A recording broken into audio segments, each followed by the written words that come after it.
ಅಯ್ಯೋ Pooran, phone ಮಾಡು ಸೂರಜ್ಗೆ, ಕೇಳಿ ಎಲ್ಲಿದ್ದಾನೆ ಅಂತ. ಇನ್ನೂ ಬಂದೇ ಇಲ್ಲ. ಆ ದಿನಗಳು ಹೋಯ್ತು ಅಮ್ಮ. ನೀವು ಸೂರಜ್ನ ಕರೆದ ತಕ್ಷಣ ಅವನು ಹಾಜರಾಗ್ತಿದ್ದ. ಈಗ ಮದುವೆ ಆದಮೇಲೆ ನಿಮ್ಮ ಕಣ್ಣು ಕಾಣಲ್ಲ ಬಿಡಿ. ನಾನು ಬಂದಿದ್ದೀನಲ್ಲ ಆಂಟಿ, ಸೂರಜ್ಜು ಬಂದ್ಬಿಡ್ತಾನೆ. ಹೇ ಉಡುಪಿ ಶ್ರೀಕೃಷ್ಣ, ನಾನು ಸೋತೆ. ನೀನೊಬ್ಳೇ ಇರೋದು ನನ್ನ ಬಗ್ಗೆ ಕಾಳಜಿ ತೋರ್ಸಕ್ಕೆ.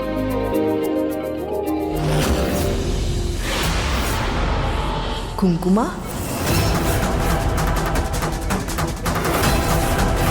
ಇದೆಲ್ಲಿಂದ ಬಂತು?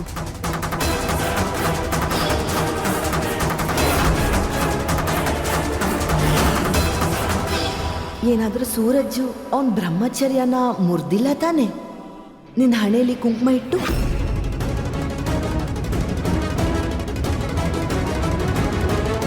ಆ ಬ್ರಹ್ಮಚಾರಿ ಜೊತೆ ಮದ್ವೆ ಆಗೋಕ್ಕೂ ಅದೃಷ್ಟ ಮಾಡಿರ್ಬೇಕು ಆಂಟಿ. ಏನಿಲ್ಲ, ನಾನಿವತ್ತು ಅಮ್ಮನವ್ರ ದೇವಸ್ಥಾನಕ್ಕೆ ಹೋಗಿದ್ನಲ್ಲ, ಅಲ್ಲಿ ನಮಸ್ಕಾರ ಮಾಡ್ಬೇಕಾದ್ರೆ ಮೋಸ್ಟ್ಲಿ ಗೊತ್ತಾಗದೆ ಹಚ್ಕೊಂಡಿದ್ದೀನಿ ಅನ್ಸತ್ತೆ. ಇದು ಆ ತಾಯಿ ಕರುಣೆ ಅನ್ಕೊಳಮ್ಮ.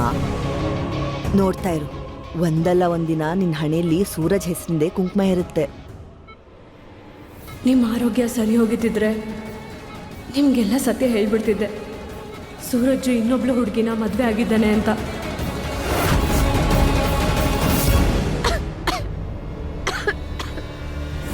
ನೀರು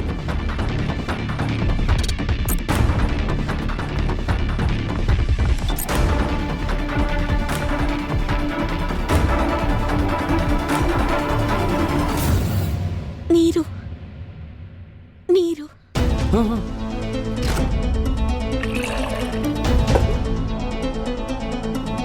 ತಗೊಮ್ಮ.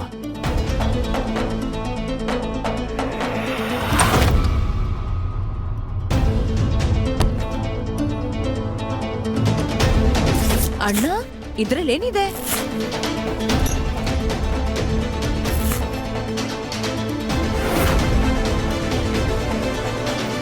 ಅವಳಿಗೆ ಅಭ್ಯಾಸ ಇಲ್ವಲ್ಲ ನಲ್ಲಿ ನೀರು ಕುಡ್ದು, ಆರೋಗ್ಯ ಕೆಡುತ್ತೆ ಅಷ್ಟೇ. ಆಮೇಲೆ ಎಷ್ಟು ಕಾಸ್ಟ್ಲಿ ನೀರು, ಅದು ಇಷ್ಟೊಂದ?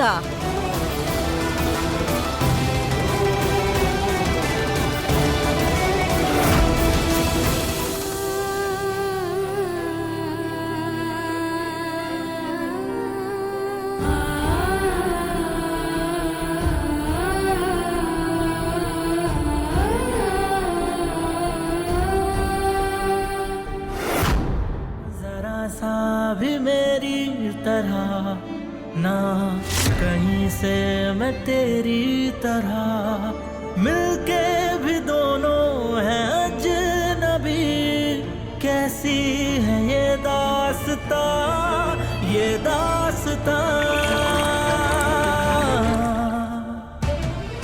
तू कहाँ मैं कहाँ, तू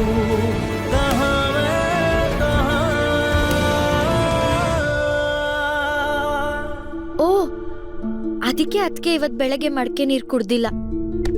ನಂಗೆ ಇಷ್ಟು ಚಿಕ್ಕ ವಿಷಯನೂ ಗೊತ್ತಾಗ್ಲಿಲ್ಲ ನೋಡು. ನಂಗೆ ಒಂದ್ ವಿಷಯ ಅರ್ಥ ಆಗ್ತಿಲ್ಲ.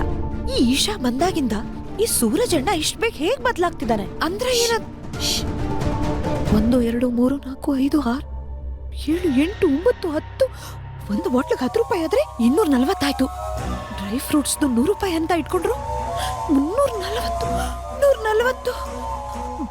ಬೆಳಿಗ್ಗೆ 340 ರೂಪಾಯಿ ಹಾಳು ಮಾಡ್ಬಿಟ್ಲು ಈ ಮಹಾರಾಣಿ.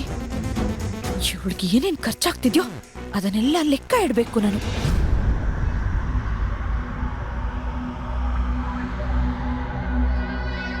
ಮೊದಲನೇ ಸಲ ಅಮ್ಮನ್ನ ಮಿಸ್ ಮಾಡ್ಕೋತಾ ಇದ್ದೇನೆ. ಇಲ್ಲಿ ನಡೀತಿದ್ಯಲ್ಲ ಈ ಎಲ್ಲ ಆಟಗಳು, ಇದೆಲ್ಲಾನು ಅಮ್ಮಂಗೆ ಹೇಳಲೇಬೇಕು. ಹೇಗೆ ಹೇಳೋದು? ಹೇಗೆ ಹೇಳಿ? ಹಾಸ್ಪಿಟಲ್ ಅಲ್ಲಿ ಯಾರಾದ್ರೂ ಒಬ್ರು ಇದ್ದೇ ಇರ್ತಾರೆ. ಇವ್ರಿಗೆ ಯಾರಿಗಾದ್ರೂ ಗೊತ್ತಾಗೋದ್ರೆ ನಾನು ಅಮ್ಮಂಗೆಲ್ಲ ಹೇಳ್ದೆ ಅಂತ ಮತ್ತೆ ನನ್ನ ಪ್ರಾಣ ತೆಗೆದ್ಬಿಡ್ತಾರೆ.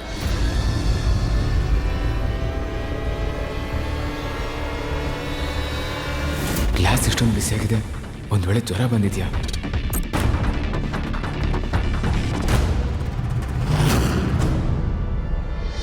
ಕಾವ್ಯ ಒಂದ್ಸಲ ಚೆಕ್ ಮಾಡು, ಅವಳಿಗೆ ಜ್ವರ ಏನಾದರೂ ಬಂದಿದ್ಯಾ ಹೇಗೆ?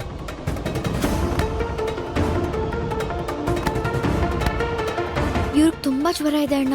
ಅಯ್ಯೋ,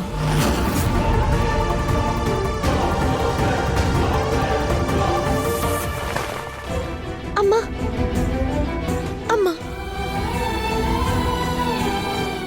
ತಗೋ ಇದನ್ನ. ಅವಳ ಹಣೆಗೆ ತಣ್ಣೀರು ಇಡ್ತಾ ಇರು, ನಾನು ಡಾಕ್ಟರ್ ಕರ್ಕೊಂಡ್ ಬರ್ತೀನಿ.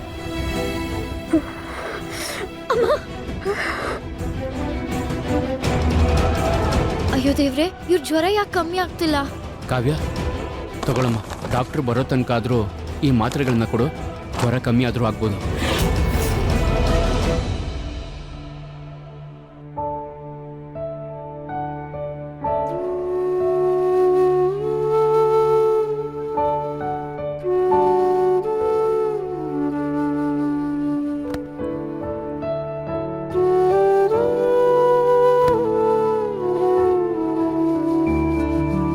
ಅತಿಗೆ ಹುಡುಗಿರು ಅವ್ರ ಮದುವೆ ಬಗ್ಗೆ ಕನ್ಸು ಕಟ್ಟಿರ್ತಾರಂತೆ.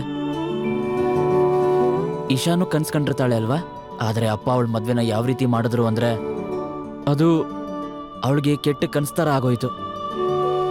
ನನಗಂತೂ ಗೊತ್ತಾಗ್ತಿಲ್ಲ ನೆನ್ನೆ ರಾತ್ರಿ ಅವಳು ಆ ಚಿಕ್ಕ ಮನೇಲಿ ಅವಳು ಹೇಗಿದ್ಲು ಅಂತ. ಅಲ್ಲಿ ಯಾರ ಜೊತೆನೂ ಮಾತಾಡ್ತಿರಲ್ಲ, ಯಾರ ಜೊತೆನೂ ದುಃಖ ಹಂಚ್ಕೋತಾ ಇರಲ್ಲ. ಫೋನ್ ಮಾಡುವ ಅಂದರೆ ಅಪ್ಪ ಅವಳ ಫೋನ್ನು ಕಿತ್ಕೊಂಡ್ಬಿಟ್ರು. ಈಗ ನಾವು ಅವಳನ್ನ ಹೇಗೆ ಕಾಂಟ್ಯಾಕ್ಟ್ ಮಾಡೋದು ಅದಕ್ಕೆ? ಈ ಮನೇಲಿ ತುಂಬಾ ಖುಷಿಯಾಗಿರ್ತಾ ಇದ್ಲು ಅವಳು. ಗೊತ್ತಿಲ್ಲ ಈಗ ಅಲ್ಲಿ ಹೇಗಿರ್ತಾಳೆ ಏನು ಅಂತ. ಅದಕ್ಕೆ ಅವಳ ಹತ್ರ ಮಾತಾಡಕ್ಕೆ ಯಾವ್ದಾರ ದಾರಿ ಇರ್ಬೇಕಲ್ವಾ? ಹೌದು, ಸರಳ ಸರಳ ಆಂಟಿ, ಸರಳ ಆಂಟಿ ಜೊತೆ ಮಾತಾಡಬಹುದು. ತಗೊಳ್ಳಿ, ಫೋನ್ ಮಾಡಿ. ಇಶಾ ಬಗ್ಗೆ ತಿಳ್ಕೋಬಹುದು. ಖುಷ್ಬೂ, ಬಂದೆ ಬಂದೆ.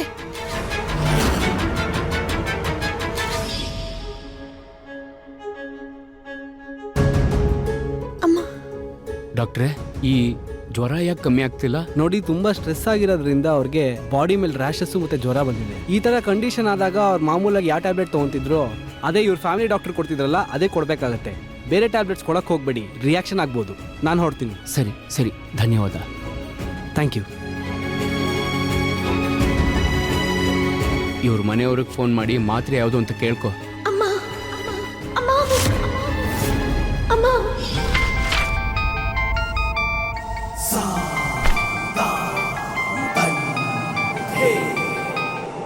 ಹಾ ಹೇಳು ಸೂರಜ್. ಯಜಮಾನ್ರೆ, ಈಶಾ ಅವ್ರ ಆರೋಗ್ಯ ತುಂಬಾನೇ ಹಾಳಾಗಿದೆ. ಅವಳ ಮೈ ಮೇಲೆಲ್ಲ ಕೆಂಪು ಗುಳ್ಳೆಗಳಾಗಿದೆ, ಮತ್ತೆ ಜ್ವರ ಕೂಡ ಜಾಸ್ತಿ ಆಗಿದೆ. ಮುಂಚೆ ತಗೋತಾ ಇದ್ದ ಮಾತ್ರೆನೇ ಕೊಡ್ಬೇಕಂತೆ. ಡಾಕ್ಟರ್ ಹೇಳ್ತಾ ಇದ್ರು ಅದು ಅದೇ ಮಾತ್ರೆಯಿಂದಾನೇ ಸರಿ ಹೋಗೋದು ಅಂತ. ಆ ಹುಡುಗಿ ನನ್ನ ಮನೆಯಲ್ಲೇ ಇದ್ದು ನನ್ನ ನಿರ್ಧಾರದ ವಿರುದ್ಧ ಹೋಗಿದ್ದಾಳೆ. ನನ್ನ ಪಾಲಿಗವಳು ಸತ್ತು ಹೋಗಿದ್ದಾಳೆ.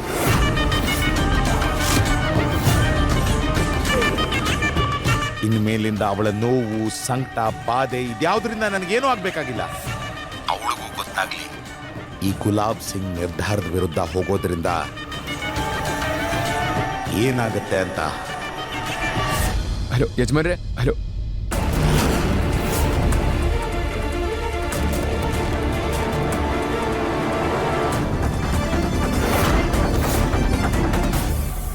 ಇಂಥ ಅಪ್ಪ ಪ್ರಪಂಚದಲ್ಲಿ ಯಾವ ಮಗುಗೂ ಇರಬಾರ್ದು.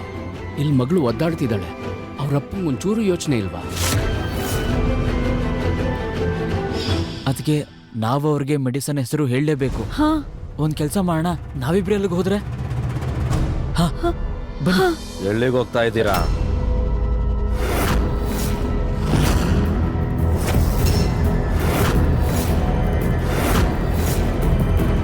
ಈಶಾ ಇಷ್ಟೆಲ್ಲ ಮಾಡಾದ್ಮೇಲೂ ನಾವು ಅಪ್ಪನ ವಿರುದ್ಧ ಏನೂ ಮಾಡೋ ಹಾಗಿಲ್ಲ. ಒಬ್ಬ ಅಣ್ಣನಾಗಿ ಹೇಳ್ತಾ ಇದ್ದೀನಿ, ಅಪ್ಪ ನಿನ್ನ ಮೇಲೆ ಬೇಜಾರು ಮಾಡ್ಕೊಂಡಿದ್ದಾರೆ.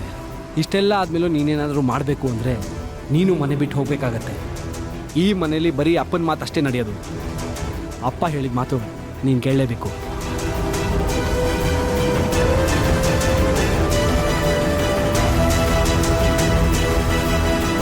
ನಿನ್ನ ಎಲ್ಲ ತಪ್ಪುಗಳನ್ನು ನಾನು ಕ್ಷಮಿಸ್ತೀನಿ.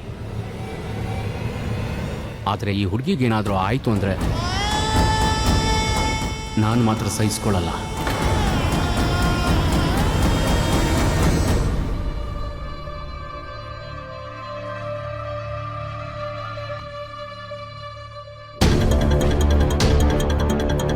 ತಾಯಮ್ಮ. ಹ್ಮ್ ಈಶಾ ಅವ್ರ ಎಲ್ಲ ಕೆಲಸನೂ ತಾಯಮ್ಮನೇ ನೋಡ್ಕೋತಾ ಇದ್ದಿದ್ದು. ಅವ್ರಿಗೆ ಖಂಡಿತ ಗೊತ್ತಿರುತ್ತೆ ಅವ್ರು ಯಾವ ಮಾತ್ರೆ ತಗೋತಾ ಇದ್ರು ಅಂತ. ಹಾ ಆದ್ರೆ ಅಮ್ಮ ನಿಮ್ ಕೇಳಿದ್ರೆ ಏನಕ್ಕೆ ಅಂತ ನೀವೇನ್ ಹೇಳ್ತೀರಾ? ಅಮ್ಮಂಗೆ ಹೇಳ್ಬಿಡ್ತೀರಾ ನೀವ್ ವಿಷ ಅದಕ್ಕೆ ಮದ್ವೆ ಆದ್ರಿ ಅಂತ?